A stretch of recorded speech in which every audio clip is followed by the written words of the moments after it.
मित्रों, ये जो तस्वीर आप देख रहे हैं इनका नाम है शर्मिष्ठा पनोली। जी हाँ, ये है 19 से 22 साल की छात्र बताई जा रही है और इन्होंने ऐसा कुछ किया है कि जिनकी वजह से इन्हें अरेस्ट कर लिया गया है। आइए जानते हैं इन्होंने क्या किया है। तो इन्होंने क्या किया है, इन्होंने किया है सच बोलने का जुर्म। जी हाँ, इन्होंने वो बात कही जो बात वाकई में किताबों में लिखी हुई है। जी हाँ, और इन्होंने साथ ही साथ इन्होंने किसी भांड को गाली दे दी, इन्होंने किसी बॉलीवुड वाले को गाली दी। इस किसी के यहाँ देनी भी चाहिए, ऐसा बनता भी है, क्योंकि ऑपरेशन सिंदूर जब चल रहा था तो ये जो बड़े बड़े सितारे हैं हमारे बॉलीवुड के, अब जाने माने पहचाने बड़े बड़े नाम, इनके मुंह से कुछ चूं तक नहीं निकली थी हमारे सैनिकों के लिए, इसलिए ये भड़क गई। और जाहिर सी बात है, हर कोई गुस्सा होएगा जब आप बहुत सी चीज़ों में आप मुंह घुसेड़ देते हैं। तो आपने इस ऑपरेशन सिंदूर के मामले में कुछ क्यों नहीं बोला? गुस्सा तो बनता ही है। तो लड़की गुस्से में आपे में खो दी और गाली दे दी। क्या इसलिए अरेस्ट हुई है? नहीं, ये भी एक रीज़न हो सकता है अरेस्ट होने का। दूसरा रीज़न ये है कि इन्होंने पाकिस्तान को जम के गाली दी। अब जब पाकिस्तान को गाली दी तो इसमें क्या गलत है? कोई गलत नहीं है, नहीं ना। लेकिन हमारे यहाँ के कुछ वामपंथी, जो गर्मपंथी या चूतियापंथी लोग जो हैं, उनको तकलीफ हो गई है। जी हाँ, तो उन्होंने उनके खिलाफ एक एफआईआर दर्ज कर ली है। तीसरी गलती इनसे क्या हुई कि इन्होंने आवेश में आके, जोश में आके, मतलब किसी मैसेंजर का नाम ले लिया जो किसी स्पेशल समुदाय से जुड़े हुए हैं। जी हाँ, ये जो आप देख रहे हैं ये है सलोनी घोष और दूसरी है महुआ मोइत्रा, ये टीएमसी की सांसद हैं। ये खुद हिंदू हैं। इन्होंने देखिए ज़रा किस तरह के शिवलिंग को, क्या मतलब आपको क्या लगता है, ये खुद हिंदू हैं, इन्होंने खुद कैसी तरह की टिप्पणियाँ कर रखी हैं, किस तरह के भद्र शब्द लिखे हैं, और हरकत देखिए ज़रा पिक्चर में क्या बनाया गया है। ये हाल है। इनके ऊपर भी एफआईआर हो चुकी है, लेकिन इनको गिरफ्तार किसी ने किया। लेकिन इस लड़की को पकड़कर ये लोग 1500 किलोमीटर से दूर आए पकड़ने के लिए, है ना कमाल की बात।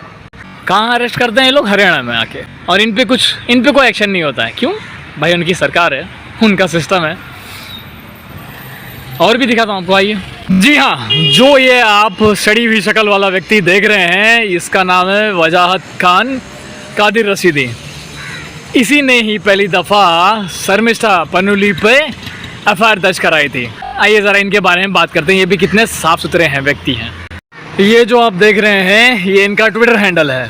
ये देखिए किस तरह से इन्होंने अभद्र टिप्पणी हिंदुओं पे कर रखी है, देवी देवताओं पे कर रखी है, कृष्ण भगवान पे कर रखी है।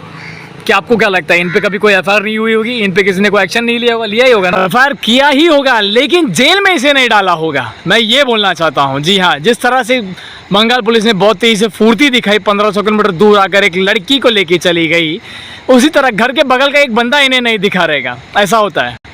आपको हाल ही में वेस्ट बंगाल में हुई घटना, मुर्शिदाबाद में जो हुई घटना, आपको याद होगा क्या हुआ था वहाँ पे? एक मॉब आई और पूरे हिंदुओं का जो इलाका था वहाँ तहस नहस करके चली गई। कितने लोगों को अपना घर छोड़ के जाना पड़ा? कितने एफआईआर दर्ज हुए? आपको क्या लगता है कितने लोगों को वो लोग ने अरेस्ट किया? कुछ हुआ उन पर कोई एक्शन? लेकिन ज़रा देखिए उनकी पुलिस कितनी तेज़ी से आती है और एक लड़की को उठा कर लेके भी चली जाती है। मैं तो यही कहूँगा, ये हाल है वहाँ पे। उन पर कोई एक्शन नहीं, लेकिन हिंदू है तो आपकी गुनाह यही है कि आपने आवाज़ उठाई कैसे। लेकिन इसी बीच एक अच्छी खबर आई है कि हेमंत बिस्वा शर्मा, उनकी सरकार ने भी इस सड़ी हुई शक्ल वाले पे, जी हाँ जो आप देख रहे हैं, इस पे उन्होंने केस दर्ज कर लिया है। अब आसाम पुलिस का मानना है कि, बोलता है कि अब हम वेस्ट बंगाल जाएंगे और उनके पुलिस के साथ पकड़कर उसे लेकर आएंगे, है ना अच्छी बात, क्योंकि उसने भी हिंदू देवी देवताओं पर टिप्पणी की है, जाहिर सी बात है। तो इस राशिद के ऊपर कम से कम 4 से 5 जगहों पर वैसे एफआईआर ली गई है। A case has been registered against him, so our police will go to West Bengal and will request government of West Bengal to hand over him to Assam. But kiman cooperation government of West Bengalor pra pao hetu samoye kobo paribo, aji to etiai kobo nwari.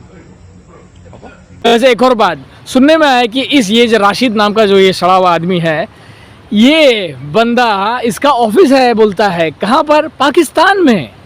तो आपको क्या लगता है क्या चल रहा रहेगा? जरा सोचिएगा इस बात।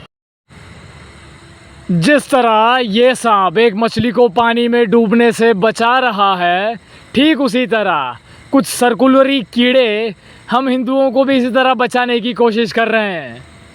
सावधान रहें।